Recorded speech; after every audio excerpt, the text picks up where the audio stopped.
Hello, Penn, Ohio family, and welcome back. I'm really excited today to have a very dear friend in Ken Couch from Comsonics join us today. Ken, why haven't we done this before now? You're still on mute, my friend.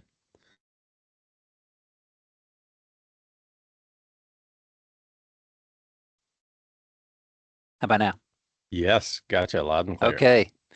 We probably haven't done this before because I've been on mute. Um, but seriously, I think we just got a lot going on in the industry and just trying to find a time slot. So it's long Yeah, overdue. well, it's almost Christmas, and I think the last time we saw each other was at Expo, and we talked about doing this, and Right. been trying to find time since then to actually get together. But here we are, and I'm glad you were able to make the time. This is one of those things that, man, is really important, and I think people have just kind of run past it and why it's important. And I think it's probably worth taking the time and, asking the question, what is leakage and why does it matter? Mhm. So first of all, if you want to give us the 30-second overview of you and your fine company, just to introduce yourself to maybe those members of our audience who haven't had the pleasure of meeting you. Sure. So my name is Ken Couch, and obviously work for Comsonics.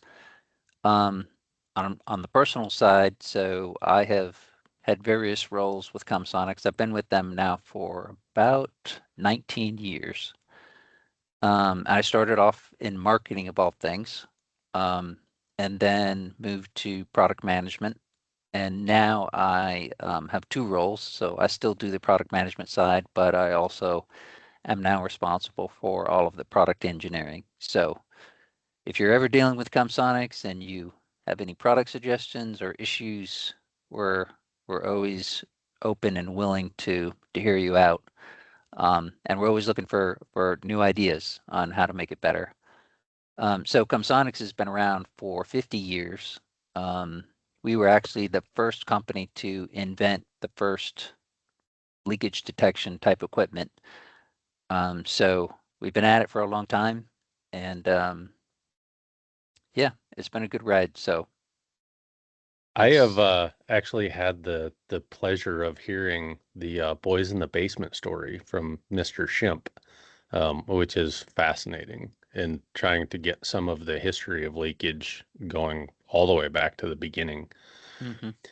And so I don't know that we want to try to tell that story today, but we do want to seriously talk about leakage and why does it matter. So let's kind of start there. Let's start at the beginning and talk about um, who cares if the network is leaking? Why does it matter? Why can't we just ignore it?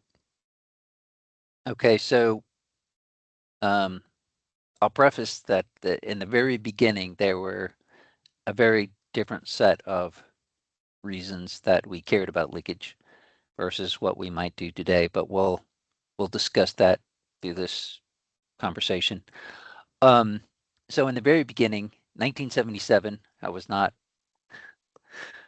around then, in terms of at least working in the leakage business.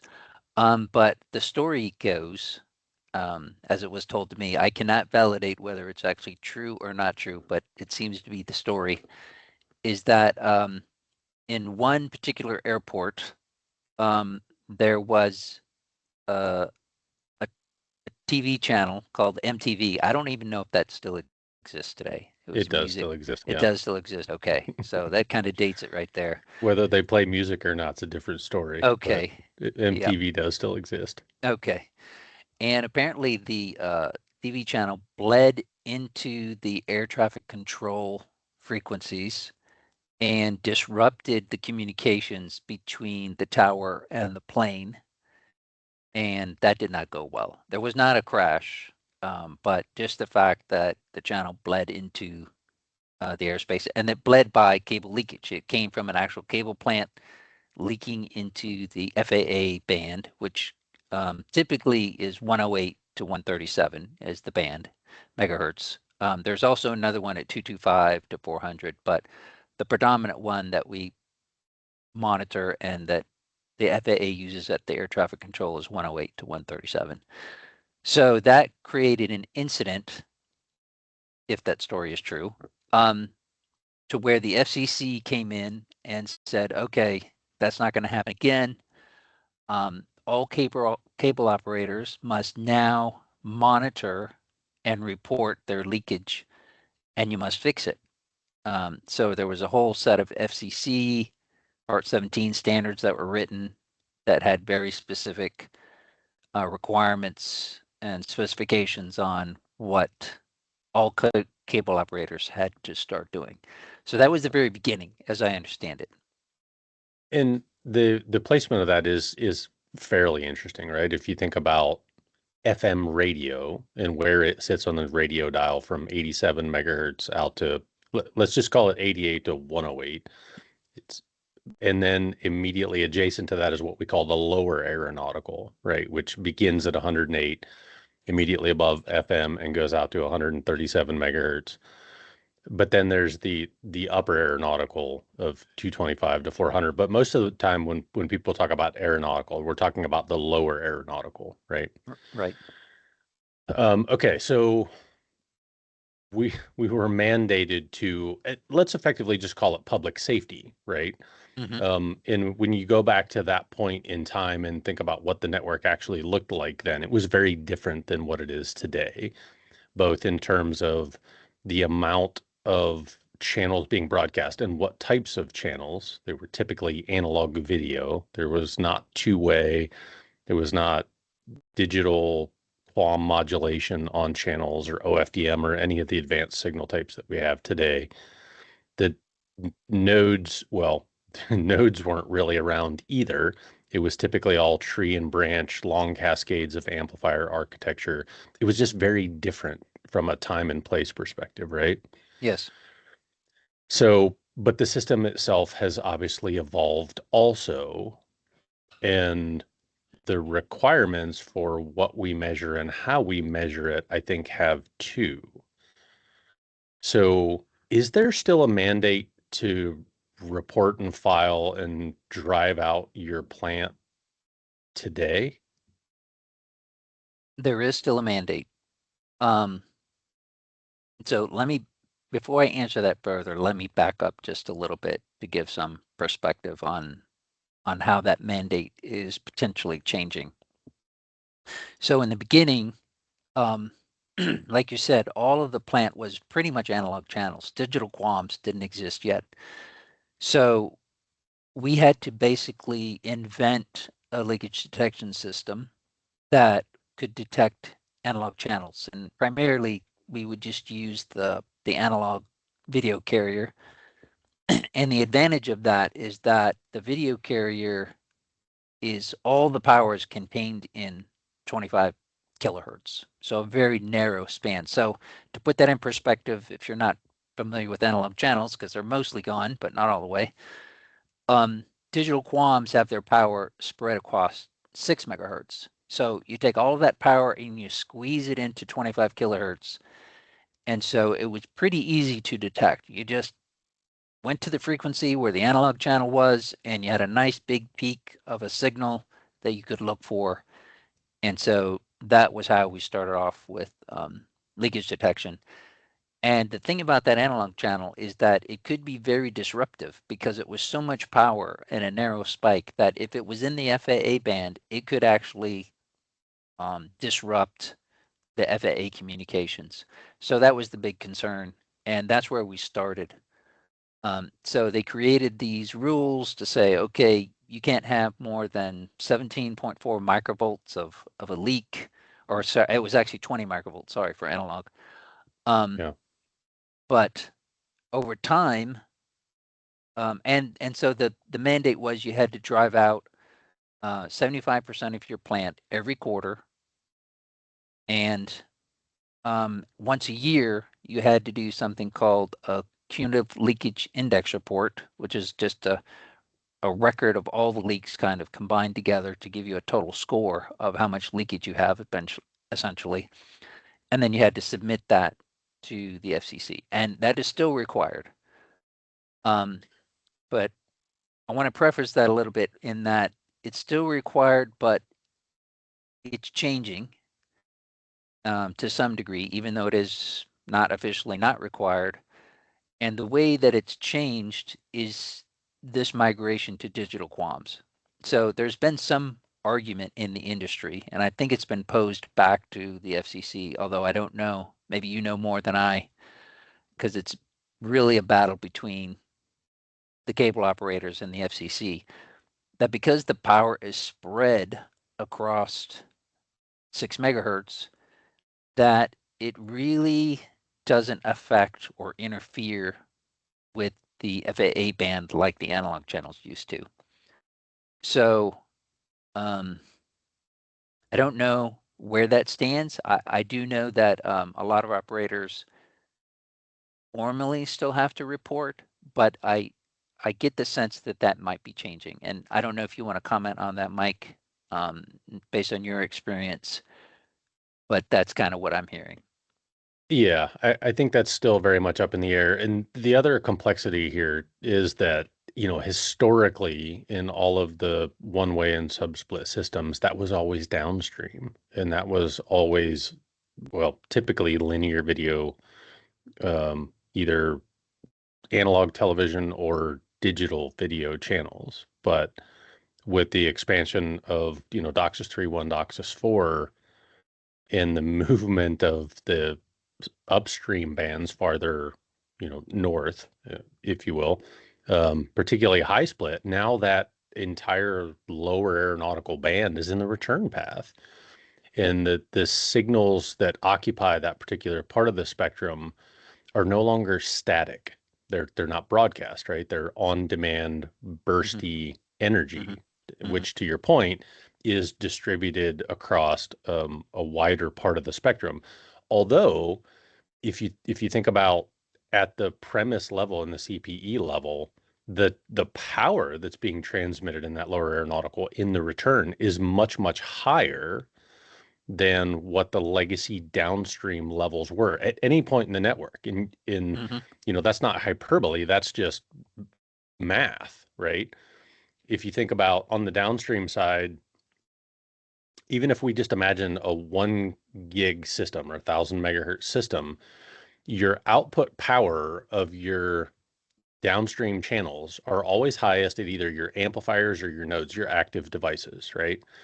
And in those cases, you still typically only had in the 50s, 50 dBmV per channel range. mm-hmm. And there's always forward slope associated with that at the active devices to account for attenuation. So let's just imagine we have a 1 gig system that's running out at 50 over 40 dBmV on the high pilot and the low pilot.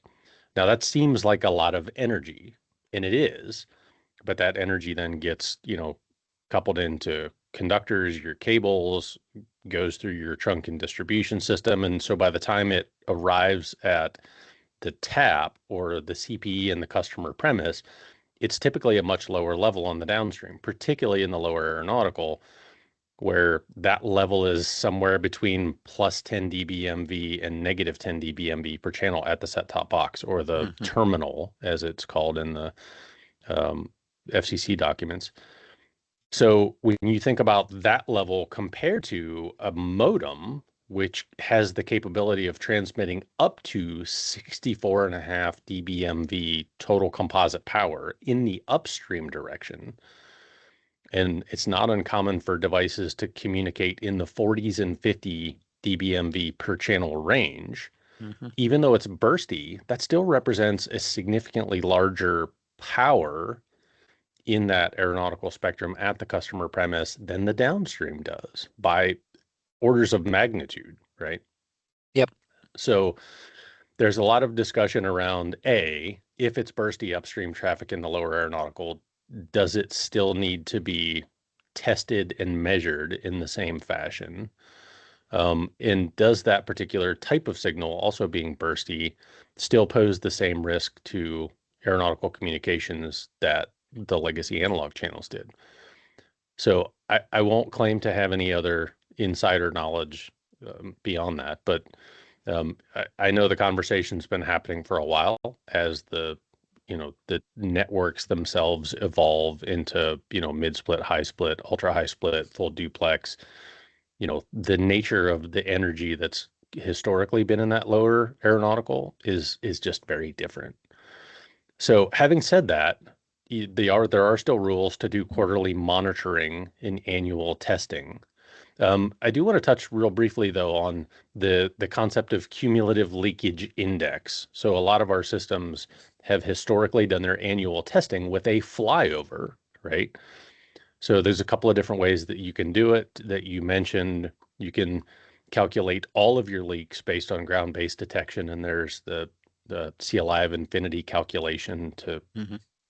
calculate that number, which is a single figure of merit that is intended to determine the shielding quality of your system. Or Correct. you can fly over top of it at, I think it's like 1,450 meters in altitude above the ground and measure all of the leakage that's, emanating up through that airspace. So it's pretty fascinating, the process and the math once you get under the hood of all of the things that happen to measure just how much stuff is getting out of your network. So that's the nuts and bolts of the requirements in the FAA and FCC rules. But let's transition over to, we know now where we came from and the analog signal transmission and reception and measurement. But then along came digital channels. And what happened with leakage as we evolved from maybe analog to digital? Right. So there's a lot to unpack with what you went through. Um, so we'll start with the digital QAM channels, and I have a story related to that. So when digital QAM first came out, as you know, digital QAM, like we've already talked about, is spread across a 6 megahertz band of spectrum. And if you look at it on a spectrum analyzer, it basically looks like a noise, a block of noise. There's no signature to it. It's very randomized. So when it came to leakage detection, basically the consensus across the industry was it's undetectable. We can't figure out how to detect it. It looks like noise. We don't know if it's noise or leakage. There's just no way to do it. So I remember going to lunch one day with a colleague, and I just was thinking out of the box, and I was very new. This was in the very beginning of my career with Comsonics, so I was maybe ignorant or stupid or both. And I just said, why don't we inject a signal um, in between the qualms that we could detect? If everything looks like noise, why don't we just put in a signal that doesn't look like noise? And the instant response was, oh, we've already thought of that. That's not going to work. Because if you inject a signal, it's going to cause interference with the adjacent qualms, and that's a no-go. They're not going to stand for any kind of foreign signal being inserted into their broadcast. Um, so you can just forget about it. And I'm like, well, what if we made the signal really small so that it wouldn't interfere? And then the response was, well, that's also impossible because when you make it so small, it's going to be below the noise floor. And how in the hell are you going to see a signal that is now buried in noise? You're back to step one, You're undetectable. undetectable. So I'm like, in my mind, that was old world thinking. So I went back to the engineers in my organization who had big brains, much, much bigger than mine, um, which is not hard to do. But and I said, is there a way that we can inject a very small signal below the noise floor and detect it? And so they thought about it, and literally in about 15 minutes, they said, yes, there is. It's called digital signal processing. And there are methods that we can use to actually find very small signatures, just like in astronomy or other types of things where you look for very small signals coming from millions of miles away. We would use the same technique to pull out a unique signaling out of the noise. So that was the start of um, digital leakage detection using quams. And so we obviously figured it out and built products, and that was the start of that. In parallel, there was actually a separate method that was invented by another company, Arcom, you're probably familiar with, Hmm. and they used a method called cross correlation, which basically, to describe that, was they take a picture of the quams, a signature of the quams coming out of the head end, and then they would take basically pictures of the spectrum out in the field as their trucks drove around, and they would look for a match. And so they would kind of, in a sense, overlay the picture from the head end and overlay the picture from all the spectrum they captured out in the field. And when they overlaid it and it matched, they'd say, this is a leak. So that was their alternative method that they used. But I think over the years, um, that the cross correlation method was fairly complex, as you can imagine. It took a lot of horsepower in the head end and in the field.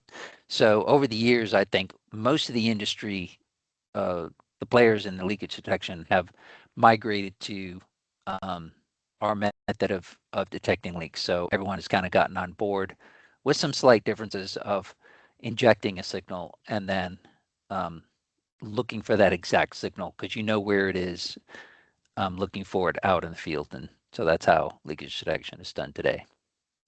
Yeah, so they all kind of fall into the same premise. If you know what you're looking for at what frequency and time, in pattern, there's been a lot of advances in the digital signal processing, to your point.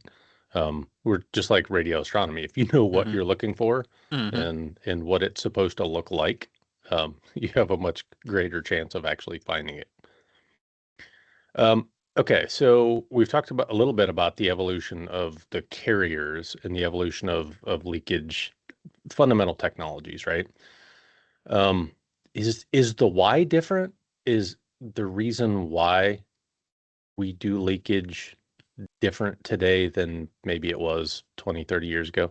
Mm-hmm. I believe it is. Even though, if we go back to one of your earlier questions, the FCC still mandates a quarterly write out and collect your CLI numbers. That is, I believe that is not the driving force for why we do leakage today. A while back, I think there was a catchphrase called preventive maintenance. And Still is. I think it's all gravitated towards that principle where what we've discovered, especially with the introduction of LTE, 3G and 4G cellular, when that came into play, they started occupying the 700 to 800 megahertz spectrum. And lo and behold, what happened when that was introduced is there was a lot of ingress because these cell towers put out some pretty high power signaling, and your cell phones actually put out a pretty high signal. So, for example, if you're in your house and you're talking on your cell phone and you have a leaky or bad shielding integrity in your house, that cell signal gets directly into the cable plant. And there's been early videos where they've shown tiling on your TV on the stations that the cellular signals occupy. So that really started to drive the industry towards maybe we really need to pay attention to ingress of what's getting into our network versus what's getting out of our network. And then, of course, competitive products like fiber and fiber to the home, things like that, where there was alternatives for customers, really drove the need for we need a very high performance cable network that's going to deliver, higher bandwidths, better internet service in order to compete.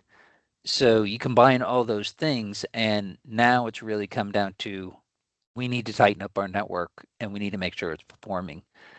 And that whole preventative maintenance has really driven leakage detection to a different dimension, to where um, we're moving to not just monitor the FA band, but now we're like, hey, if we're trying to prevent LTE ingress, maybe we should be monitoring frequencies like 700 or 800 megahertz that directly correlate to the ingress levels that we're seeing.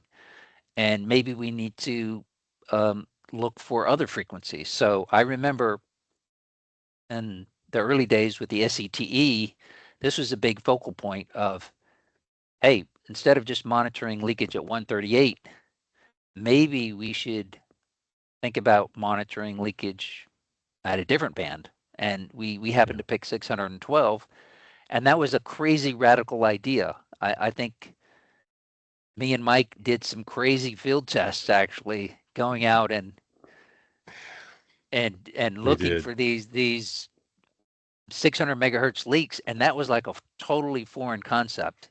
And when we came out with products that were, quote, dual band, it was like a radical idea. But it was Yeah. all in the name of we need to do we need to shift the focus to reducing ingress coming into the network. Yeah, I think it's important to lean into that too, right? Because with the FAA focus in the very beginning, it was really about egress and that cumulative leakage index for aeronautical communications. But then a couple of things happened at the same time. The Federal Communications Commission has a really difficult job of allocating spectrum to very dedicated use cases, right? And licensing that spectrum to different operators for different purposes. And when I think back to when I started, you know, 30 years ago now, the over-the-air environment, the amount of energy and the types of signals that were just bouncing around in the air was much different than it is today. So much new technology has sprung up around over-the-air communications. Once upon a time, it was really just public safety, your police, fire, um, CB. There wasn't much in the way of cellular traffic. Your television channels were still in the UHF, VHF bands, but those have also migrated and moved and evolved to digital channels. But if you think of the number of different wireless technologies that are out there that are actively transmitting all of the time in their licensed spectrum allocations, what then becomes very important is exactly what you mentioned. It's no longer about egress, because that is important. I want to be transparent and perfectly clear that the FCC does say, listen, cable operators, you have to fix your leaks, even um, if you are unintentionally radiating and causing interference with another licensed spectrum provider. So if you think about the spectrum from all the way down into the kilohertz and AM radio, all the way up to 30 gigahertz, right, with some satellite bands, everywhere in between, there is off-air energy that is licensed to someone for purpose of their use. Where this gets tricky, though, is within operators like Comcast and Charter and Cox and everybody else, we use some of those same frequencies from 5 megahertz out to at some point 3 gigahertz. So if we are both using the same frequencies, meaning the cable operators and the over-the-air providers, the only thing that prevents us from interfering with each other is the shielding integrity of our network. Because to be clear, they are licensed to operate over the air. That is their spectrum to use.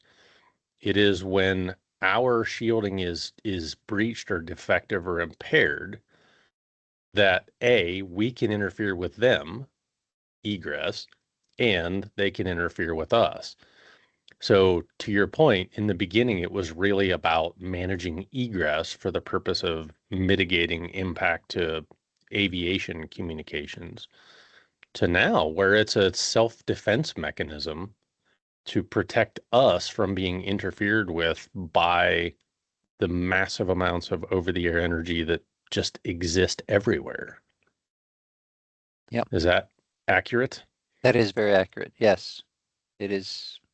It's a double-edged sword. You have to be on the defense, and at the same time, you have to prevent from being on the offense as much as you can. So can't let Yeah. things get out, but you don't want things to get in. So it is a double benefit by managing the leakage in your network. So cellular gets a bad rap by operators. And they're because they're an easy target. Obviously, you can see the towers and they're pretty pervasive at this point. And to your point, they're expanding into the 5, 6, 700 megahertz and other bands. And those are overlapping spectrum, right? Mm-hmm. Mm-hmm. So, it's not just cellular. Obviously, they can cause ingress problems, but it's any other over-the-air energy that happens to share the same frequency range as cable operators. Mm-hmm. Um, okay, so I think we put a pretty fine point on that one. We alluded to earlier, Ken, the transition of cable operators from the legacy subsplit, where the upstream was only 5 to 42 megahertz, now to mid split, high split out to 204 megahertz, and super high or ultra high split out to 684 some point in the future.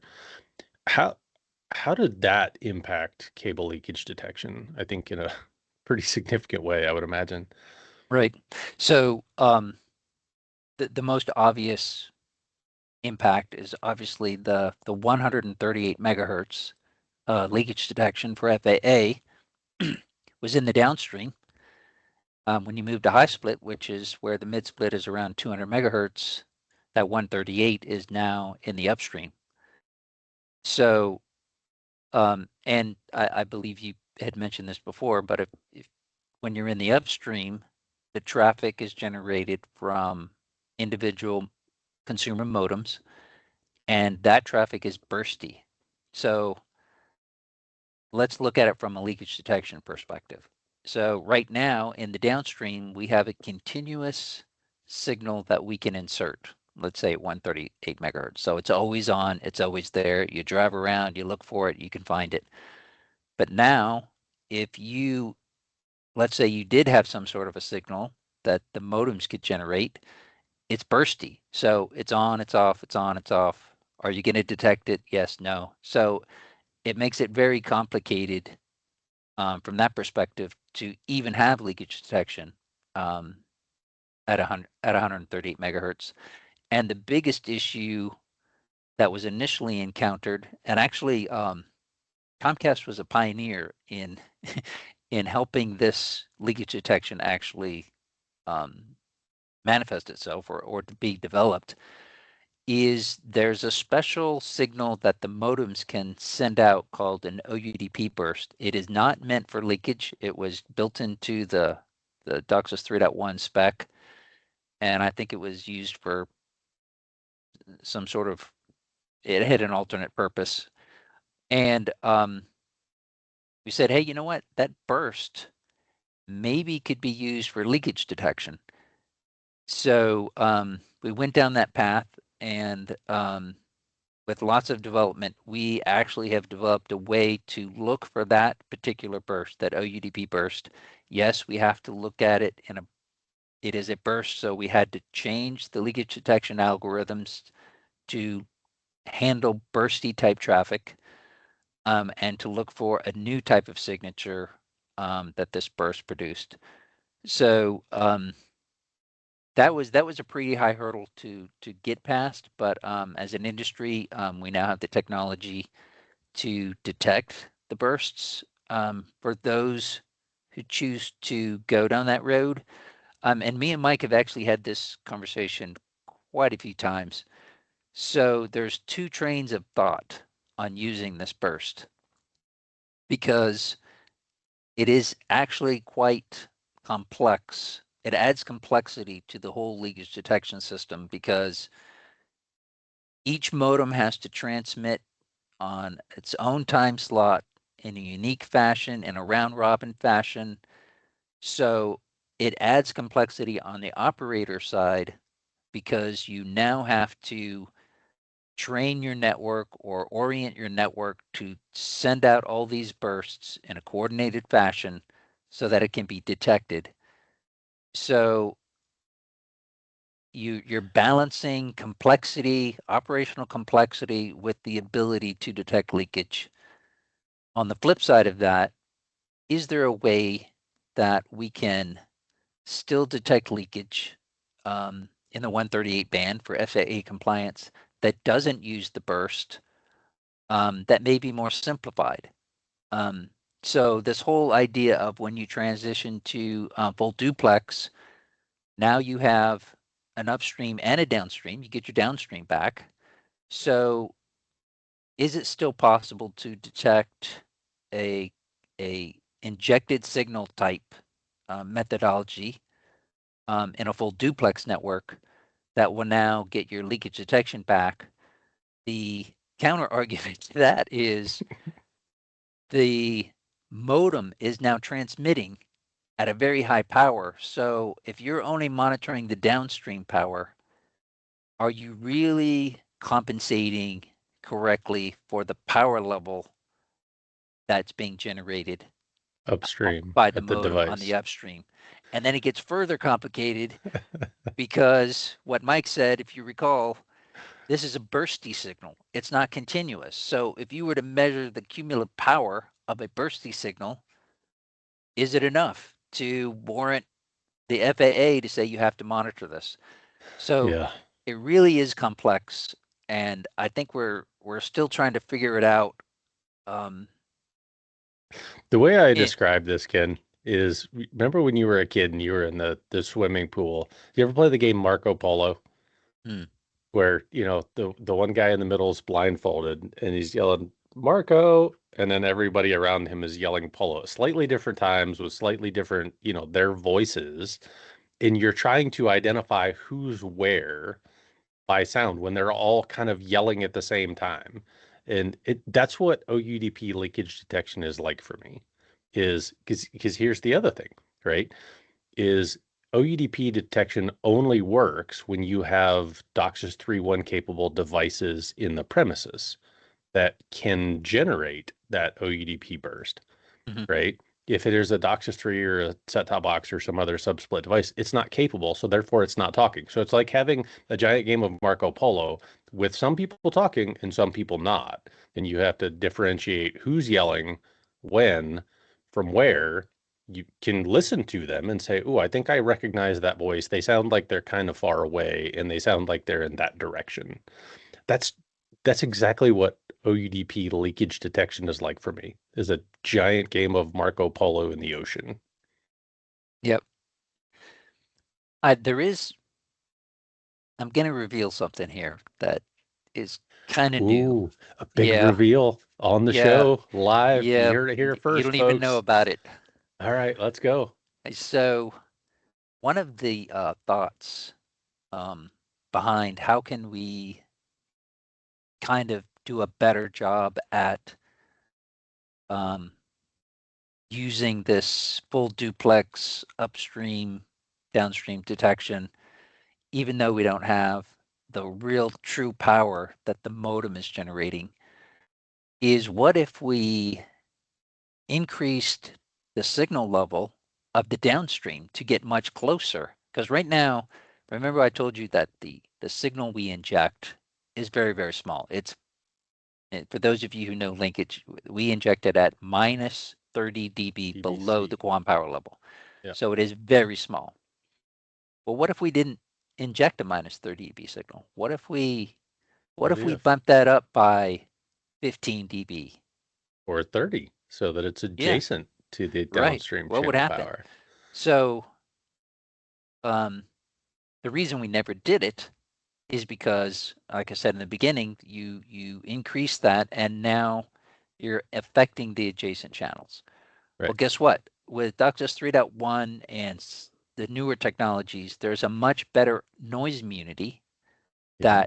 that you can now actually, I think we've done testing to where you can bump it up 15 dB and it will not affect the MERs of the adjacent channels. It does not cause interference. So we have a free pass to bump that signal up to be at a much higher power level, and that does lots of things. It makes the signal much more detectable. It increases our sensitivity, and it gets us a lot closer to um, what The it's modem not power level would be. modem power level. I mean, it's not Yep. the same, but it gets us a lot closer. Does. So, and if you really wanted to bump the signal up, you could create something called an exclusion zone, and so that it Hmm. does not interfere. And now you can really jack it up to, the QAM power level if you want. So where I was going with this is that I have convinced certain people inside of Comcast to do an experiment to actually bump the signal level up.